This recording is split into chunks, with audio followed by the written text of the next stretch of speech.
So, I made a video about a year ago where I showed how to use magnets to allow exchangeable lenses, but I got a comment asking if there's a way to do it without magnets. They also tried double-sided tape and Velcro, so I was kind of out of ideas. If it wasn't Velcro or magnets, I didn't know what to do, so I thought about it for a while. And then I had an idea. Well, actually, I had two ideas. The first one is, what if I use some sort of snap-on clips that you find on jackets and stuff? And the second one was if I use some sort of clips. So the best kind of thing I could think of was like clips that are on the back of bras or corsets. So after I had somewhat of a plan or idea, I began working on the face shell. For the face shell template, I just Googled Spider-Man face shell template, and it's one of the first ones that come up, but I will be linking it in the description so it's easier for you guys to find. To size the template to my face, I used Adobe Acrobat. It's free and you can download it on your computer. Once you have Adobe Acrobat downloaded, you're gonna open it up and import your template into the program. After that, you're gonna click on the print icon and it's gonna bring up this image. The first thing we're going to click here is the poster button. So now here's the part where we're going to figure out how to do the scaling to our head. I want to thank Sean's Crafts. That's where I found the math for it. I watch a lot of his videos. They're really good. You should check them out.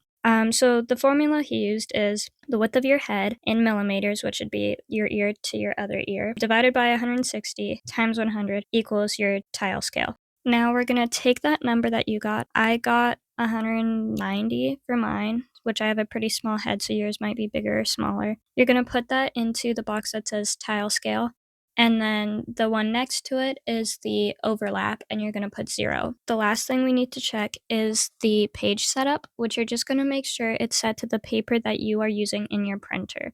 Mine was letter paper, so that's what it was already set at. And then finally, you can hit print. Now that we have our template printed out, that size to our heads, we can begin to cut it out.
Putting the overlap at 0 left us with some excess paper on the edge to make sure the pattern wouldn't be cut off, which is what we wanted, but here I'm just cutting that excess pieces off so it's not going to mess anything up.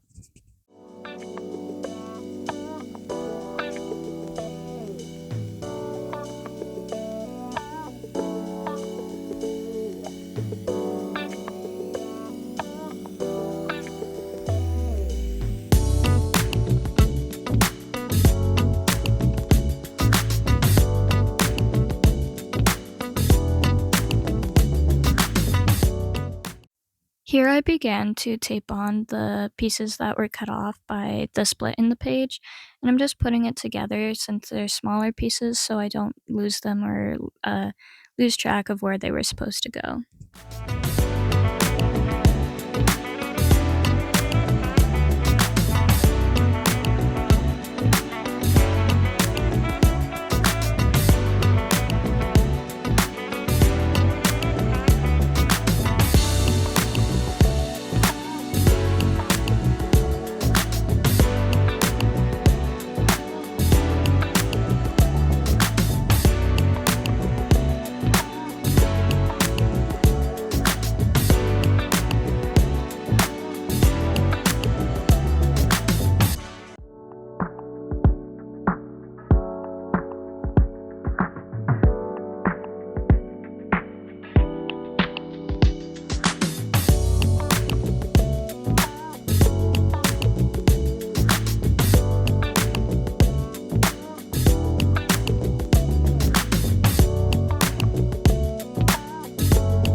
Now we can begin taping the bigger pieces together to complete the pattern.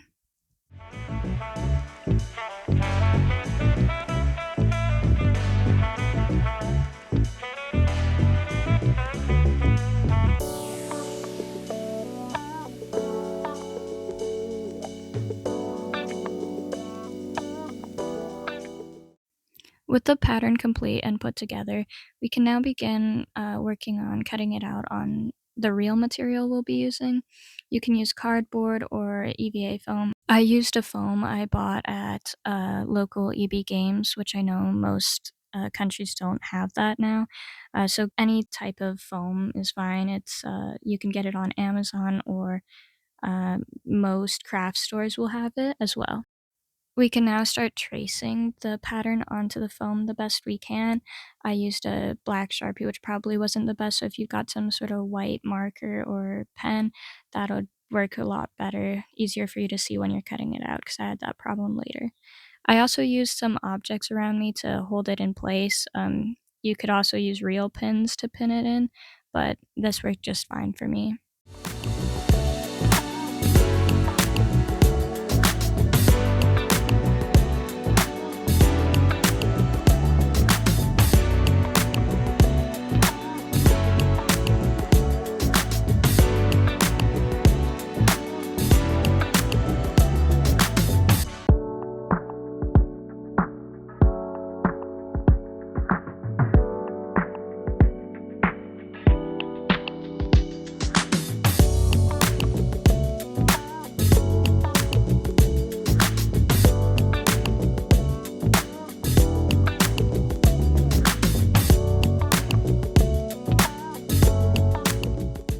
Now I started cutting out the foam. At first I was using an X-Acto knife, but later on I started using the paper scissors, which I found worked a lot better than the X-Acto knife. It was just harder to pull the knife through the foam, and the scissors were just a lot smoother and a lot better. It didn't make the foam as choppy looking as the knife did.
Here I'm just taking some scrap pieces of foam and I'm cutting it into little strips because I'll use it later to help secure the hot glue into place to hold it and just make it a little more stable. So I'm just applying some hot glue onto the foam and adding a strip so that it's easier to put it together while not putting the hot glue along the sides of the foam. I just found it a lot easier than trying to glue two thin pieces together. Instead I could do it over the back. And you're going to repeat this process throughout the whole mask, putting it all of the pieces together.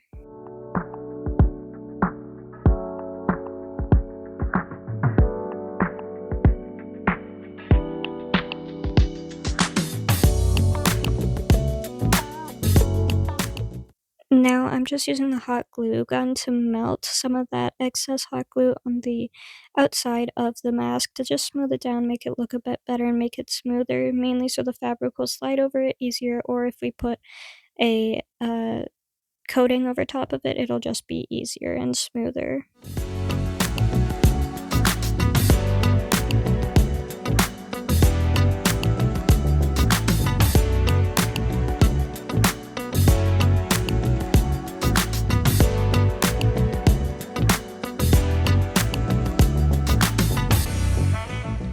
Now that we've got all of the pieces assembled, we can attach them all together.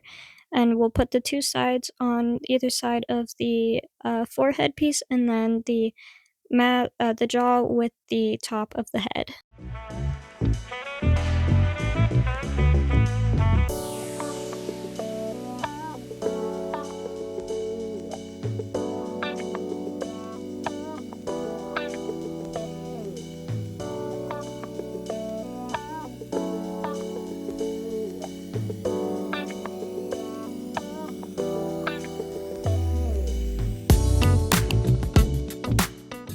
So my mask ended up being a little too short for me, so I had to cut those sides that I just glued on off, and I added a little piece of foam on each side to make it longer for my face.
Now we can begin working on our eyes lenses, and I started just by tracing out the inner shape and just freehanded it from there.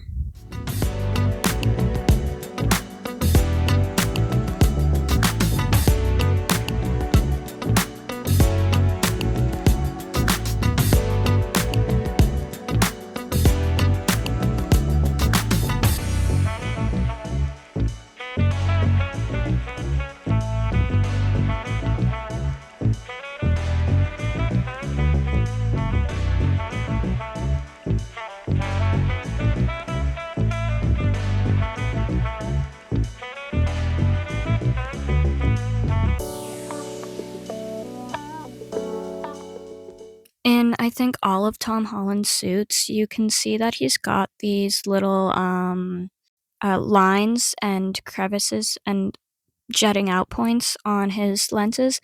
So to create that kind of look, I just cut out pieces that by tracing my lens of the specific like top half that I wanted it. And I really just freehanded this. I didn't care for it to be super exact to his lens. I'm kind of just playing around with it and having fun with it. So it's not exact. I didn't want it to be. So you can do this too if you'd like, or you can just leave them, but it does add some extra strength to it by making it thicker.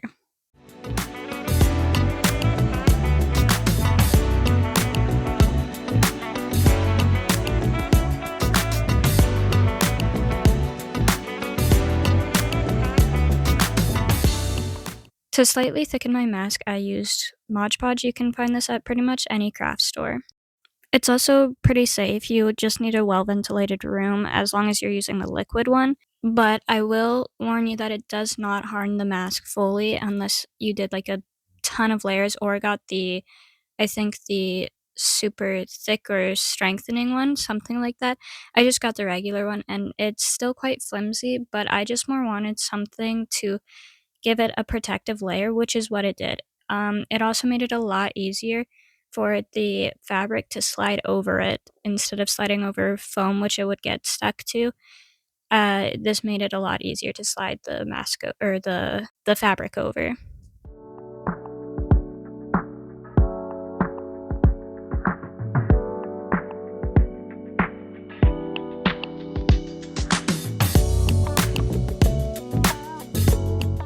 Here I'm using water to smooth out the Mod Podge, giving it an even layer so it's not going to dry funny or uneven.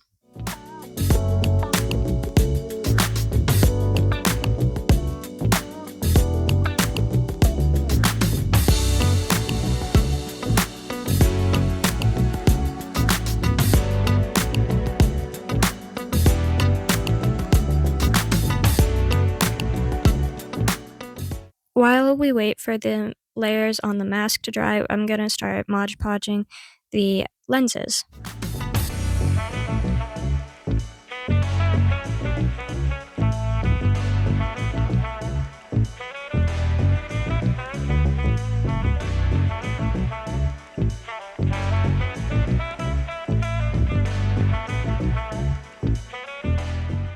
While those two things were drying, I decided to sketch out some extra eye lenses just for fun. I was bored and maybe I would use them on this mask eventually. After letting the first layer dry for 20 to 30 minutes, I started the layer on the back. I only ended up doing one layer in the back. Those little foam pieces I used to glue the mask together were quite annoying to smooth it out, so eventually I used a small brush just to move it away from them and get it a more even layer.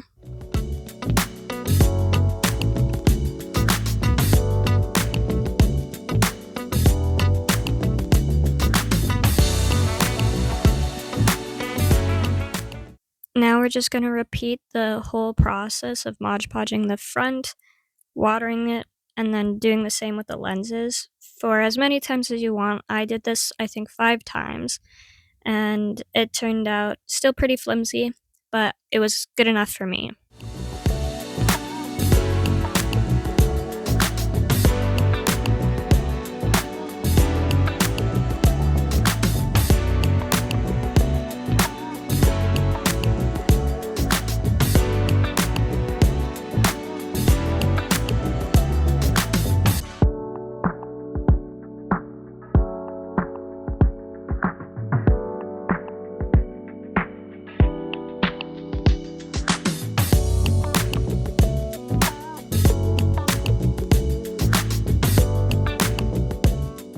For the fabric part of the mask, I used this template, which I will link in the description as well. I used the same math as the beginning of the video to size it properly to my head.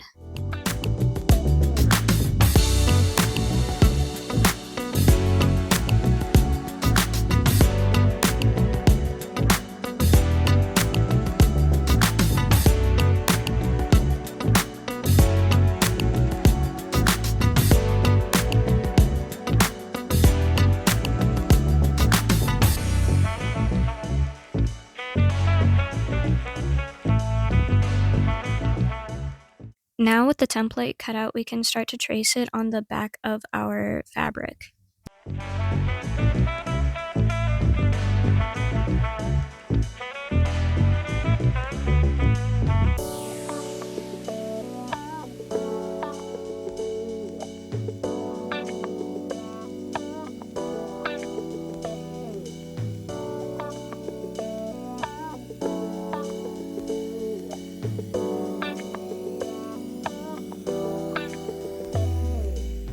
After tracing out the whole pattern, I began to cut it out. When you're cutting it out, make sure you leave about 1 inch to 1/2 inch of extra fabric around each piece of the template. This will allow room for the sewing process.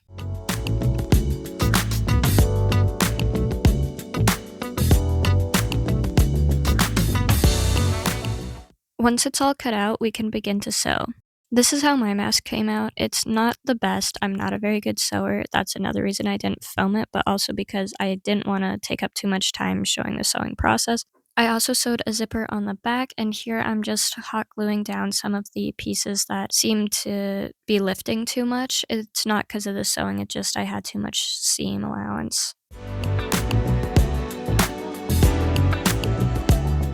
For the inside of the lenses, I'm using some mesh that I found off Amazon. It was originally black, so I'm just painting it white, which it honestly makes it easier for me to see with the back of it being black. Here I started to try one of the methods for the exchangeable lenses. I started by just gluing the one side of the clip on the lenses where I thought it might need to be, mostly where the lenses would stick up, and I used a piece of foam to just hold it into place a little bit better. To figure out where I was gonna put the other clip to attach it, I would just hold it up to the mask and mark where exactly the other clip would line up on against the mask. Then I would just put some hot glue, put the other side of the clip on, and again use some foam to hold it into place.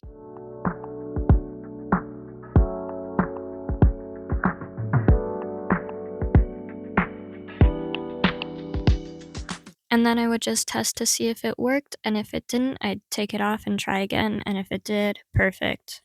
This process was a lot of trial and error, so it did take me quite a while to get it right.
Here I used my mannequin head and put the mask with the fabric over top of it so I could cut out holes in the mask for the clips so that they can clip on easily. I also decided to hot glue the fabric onto the face shell. I didn't really want to keep sliding it on and off for this project, so I figured I'd just permanently put it on.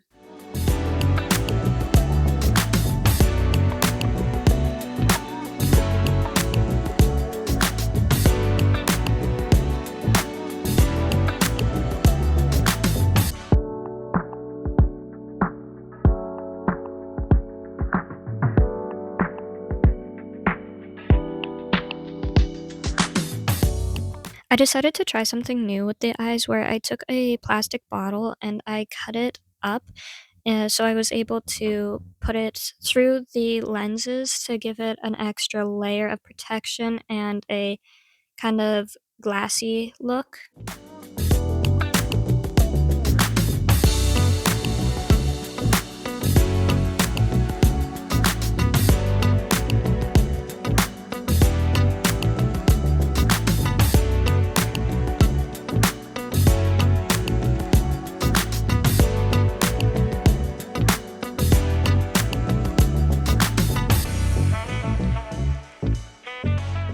Now that my paint had dried on the mesh, I started to glue it on to the back of the lens, and push it into the plastic just so it curves properly and doesn't look all wrinkled.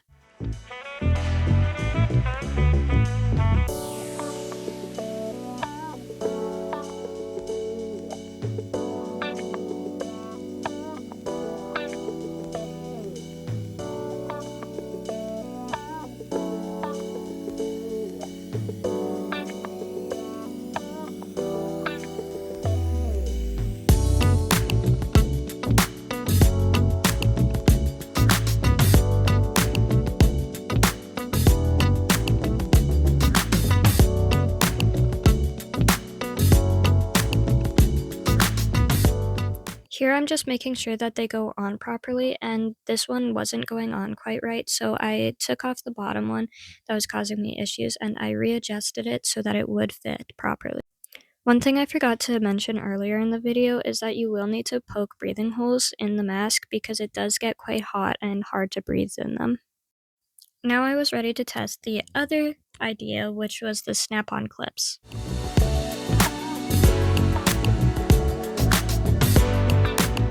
The idea is pretty much exactly the same, so here I'm just laying them out to see where I might want to put them on a spare lens. I ended up just pulling off the clips off of the one lens because I didn't feel like making a whole nother one just to test this, and I also had a feeling that this one would work better, seeing how kinda difficult it was to attach the, clipped one onto my face while I was wearing it. So I started off by hot gluing one side of the snaps to the mask. You have to pay attention to which side you're putting on the mask and which side you're putting on the lens, because I did mess this up with one of them where I put the pointing outside on the mask when it was supposed to be on the lens. I just took it off and fixed it, but you do wanna be aware of that. And here again, I'm just lining up the lens and then marking with a Sharpie where I think they should go.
Here I'm testing which ones are easiest to get on my face, while I'm wearing the mask.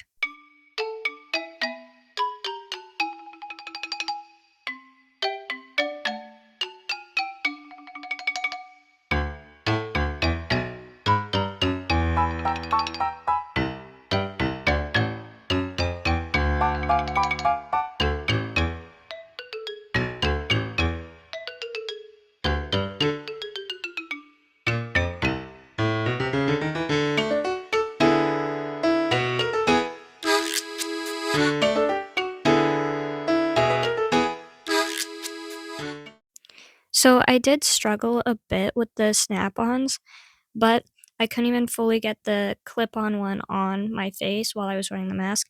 So I would say that the snaps are definitely a lot better. If you're thinking of making one yourself, I would use the snaps. I changed the other lenses that had the clips on to the snaps, and then I started painting on the webs.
After painting on the webs, I decided to use this leather jewelry craft cord to add some detail to the webs and some depth to it.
So this is how the final project turned out. I think it looks really well with the 3D webs.